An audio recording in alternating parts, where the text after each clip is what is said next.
السلام علیکم student second year class, کیسے ہیں آپ؟ امید کرتا ہوں آپ ٹھیک ہوں گے۔ میں آپ کا ٹیچر ہوں غلام معین الدین۔ آج کا بیٹا جو ہمارا لیکچر ہے، لیکچر نمبر 20 ہے۔ ہم نے جو ہے پچھلا جو لیکچر دیا تھا اس کا ہاف ہم نے آج کرنا تھا۔ وہ ہم نے جو پچھلا کوشچن کیا تھا وہ تھا امام غزالی کی تعلیمی فکر پر جو ہے وہ اس کے اوپر نوٹ لکھیں۔ اب امام غزالی کے ہم نے جو ہے وہ تعلیمی فکر پر ہم نے آدھا جو ہے وہ یہ ٹاپک کر لیا تھا، اور ہم نے جو کیا تھا وہ لازمی مضامین اور جو ہے وہ اختیاری مضامین تک کیا تھا۔ اب اس کے بعد جو ہے جو آج کا ٹاپک کرنا ہے وہ ہے امام غزالی کے نزدیک طریقہ تدریس کیسے ہونا چاہیے، یعنی کہ امام غزالی جو ہیں وہ کیا فرماتے ہیں کہ طریقہ تدریس جو ہے وہ کیسا ہونا چاہیے۔ اور امام غزالی جو ہیں یہ ایک بہت بڑے مفکر، بہت بڑے مدرس، بہت بڑے جو ہے وہ ایک دانشور، بہت بڑے جو ہے وہ علم والے سمجھے جاتے ہیں، اور ان کی شہرت کا جو سکہ ہے وہ مغرب میں بھی چلتا ہے۔ ہم نے اپنے پچھلے لیکچرز کے اندر بھی امام غزالی کا تعارف بھی آپ کو بتایا تھا۔ امام غزالی ایک جو ہے باکردار شخصیت کے حامل ہے، ایک اخلاقی شخصیت کے حامل ہے۔ ان کی تعلیمات آج بھی انسانیت کی رہنمائی کرتی ہیں۔ اب وہ کیا کہتے ہیں کہ جو تعلیم ہے، یعنی کہ طریقہ تدریس آج ہم نے کرنا ہے، ان کے نزدیک جو طریقہ تدریس کیا ہے، پھر آج کریں گے آداب معلم اور آداب متعلم۔ طریقہ تدریس کے اندر سب سے پہلے وہ کیا کہتے ہیں کہ بچوں کے رجحانات کے مطابق تعلیم دی جائے۔ جیسے بچے کا جس تعلیم کی طرف رجحان ہو، اب دیکھیں نا، ہر بچے کا ایک مائنڈ لیول ہوتا ہے۔ ہر بچے کا مائنڈ لیول یہ ہوتا ہے، کوئی بچے کہتے ہیں میں نے بڑے ہو کے ڈاکٹر بننا ہے، تو ان کو وہ ڈاکٹر کے حساب سے تعلیم دی جائے۔ کچھ بچے کہتے ہیں ہم نے انجینئرس بننا ہے، تو ان بچوں کو انجینئرنگ کی تعلیم دی جائے۔ کچھ بچے کہتے ہیں میں نے ٹیچر بننا ہے، میں نے انگلش ٹیچر بننا ہے، پھر ان کے رجحان کے مطابق جو ہے ان کو جو ہے وہ تعلیم دی جائے۔ اس سے کیا ہوتا ہے کہ تعلیمی عمل میں جو کامیابی کے اثرات ہیں وہ بہت جلد جو ہے وہ دکھائی دیتے ہیں۔ اس کے بعد امام غزالی کیا کہتے ہیں کہ تدریس کے اندر درجے ہونے چاہیے، ایک سٹیپ بائی سٹیپ جو ہے وہ تعلیم دینی چاہیے، کہ جو چھوٹا بچہ ہے اس کے عمر کے حساب سے ایک درجہ بنانا چاہیے ابتدائی تعلیم کا، اس کے بعد درجہ بنانا چاہیے ثانوی کا، اس کے بعد درجہ بنانا چاہیے اعلیٰ کا۔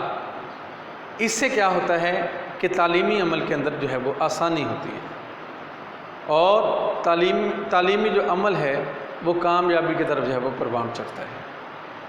اس کے بعد امام غزالی کیا کہتے ہیں کہ ایک طالب علم کی ذہنی استعداد کے مطابق تعلیم ہے، جیسے اس کا ذہن ہے، مائنڈ لیول ہے، اس کے مطابق جو ہے وہ ایک استاد کو لیکچر ڈیلیور کرنا چاہیے، ایک استاد کو سمجھانا چاہیے۔ ویسے یہ نہیں نا استاد صاحب ایم فل ہیں، پی ایچ ڈی ہیں، تو کلاس جو ہے وہ 5 کو پڑھا رہے ہیں یا 6 کو پڑھا رہے ہیں تو اپنی جو ہے وہ ٹرنیلیاں مار رہے ہیں، یہ نہیں ہونا چاہیے۔ بلکہ ایک معلم کو چاہیے کہ طالب علموں کا لیول دیکھے، کیا وہ جو ٹاپک پڑھانا چاہ رہا ہے کیا وہ انگلش میں سمجھ پائیں گے یا وہ اپنی مادری زبان میں سمجھ پائیں گے، کیونکہ بچوں کی جو ہے وہ ذہنی استعداد دیکھنی چاہیے، وہ کس حساب سے استاد کے ایک لیکچر کو آسانی سے سمجھ سکتے ہیں۔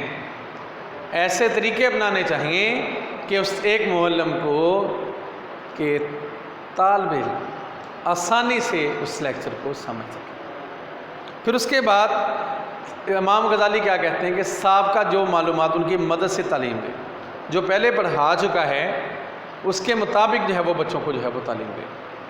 اسٹوڈنٹ یعنی کہ اگر ہم بچوں کو سابقہ معلومات کی مدد سے تعلیم دیں گے، بچے آسانی سے سمجھیں گے، کیونکہ بچے وہ پہلے سیکھ چکے ہیں، بچے وہ پہلے پڑھ چکے ہیں، تو لہٰذا سابقہ جو معلومات ہیں وہ نیکسٹ جو ہے تعلیمی عمل میں مددگار ثابت ہوتی ہیں، اور اس سے ایک طالب علم جو ہے وہ آسانی سے اپنے سبق کو جو ہے پڑھ سکتا ہے۔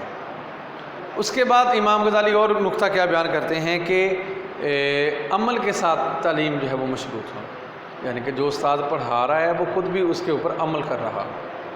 میں اب اخلاقیات کا درس دے رہا ہوں تو میں کہہ رہا ہوں بچوں جھوٹ نہ بولو، بچوں جو ہے وہ اخلاق رذیلہ سے بچو، غیبت سے بچو، چغلی سے بچو، 5 وقت کی نماز پڑھو، لیکن میں خود کام نہیں کر رہا، میں پھر لان تان کر رہا ہوں جو نماز پڑھ رہا ہے اس کو نہیں۔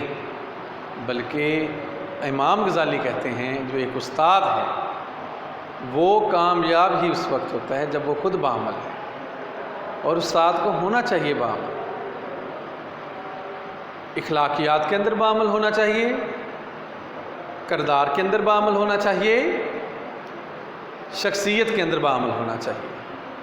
تو اگر ایک استاد ایک معلم بعمل نہیں ہوگا تو ایک اچھا معاشرہ پروان نہیں چل سکے گا، آپ بھول جائیں کہ ایک اچھی قوم بنے گی۔ تو لہٰذا ایک استاد کو جو ہے وہ بعمل ہونا چاہیے۔ پھر اس کے بعد بچوں کے لیے یعنی کہ سبق کو آسان بنایا جائے، اس حساب سے لیکچر دیا جائے کہ بچے آسانی سے سمجھ سکیں۔ بچوں کو کہانیوں کی صورت میں سنایا جائے، قصوں کی صورت میں سنایا جائے، یا خاکہ بنا کے جو ہے سمجھایا جائے، تاکہ بچے جو ہے وہ اس کو اچھی طرح جو ہے وہ سمجھ سکیں۔ اس کے بعد جو ہے امام غزالی جو ہے وہ کیا کہتے ہیں، یعنی کہ ایک معلم ہے وہ ایک سبق کی تیاری اچھے طریقے سے کر کے اسباق کو گھر سے اچھی طرح تیار کر کے آئے، اپنے لیکچر کو اچھی طرح جو ہے وہ گھر سے تیار کر کے آئے، تاکہ جو ہے وہ اس سبق کے اوپر اس کو گرپ ہو۔ اگر ایک طالب علم سوال بھی کرتا ہے وہ آسانی سے جواب دے سکے، بجائے کہ اس کا غصہ کرنے کے۔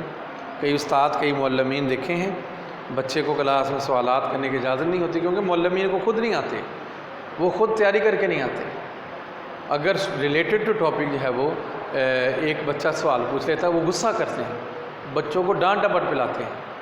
تو لہٰذا ایک معلم کے لیے ضروری ہے کہ وہ اپنے جو سبق کو پڑھانا ہے اس کو ایک دن پہلے اچھی طرح گھر سے تیار کر کے آئے، اور اسٹوڈنٹ کو اچھی طرح ایک ایک ورڈ کے متعلق جو ہے وہ سمجھا سکے۔ پھر اس کے بعد آ جاتے ہیں استاد اور شاگرد کے تعلقات۔ امام غزالی کہتے ہیں استاد اور شاگرد کے تعلقات اچھے ہونے چاہیے۔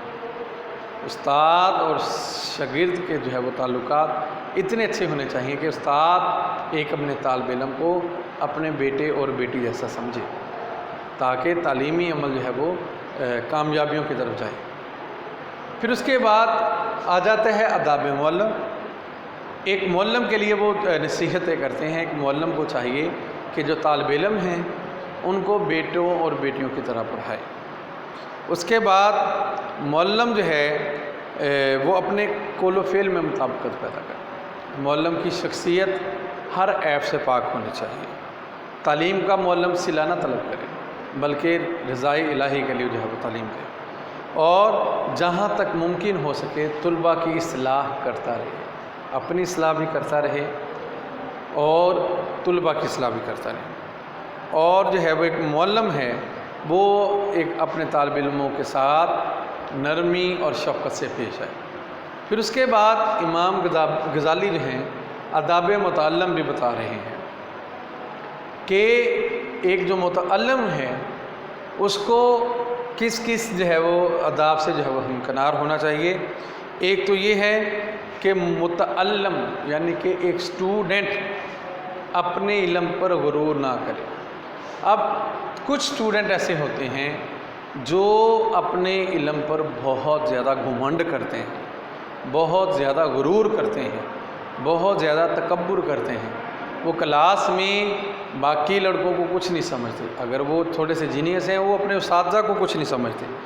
اور ایک متعلم اس کو یہ خیال رکھنا چاہیے کہ وہ اپنے استاد کا ادب کرے، اپنے استاد کو عزت کی نگاہ سے دیکھے، اپنے روحانی باپ کی نگاہ سے دیکھے، کبھی بھی اس کی انسلٹ نہ کرے، کبھی بھی اس کے ساتھ مذاق نہ کرے، اور ایک متعلم کو چاہیے کہ اپنی جو نفس ہے اس کو بری عادتوں سے بچائے، اور جو علوم و فنون حاصل کرے تو جتنے بھی کرے، لیکن ایک ایسا علم ہونا چاہیے جس پہ اس کو مکمل عبور ہو، جس پہ اس کو مکمل جو ہے وہ فن ہو۔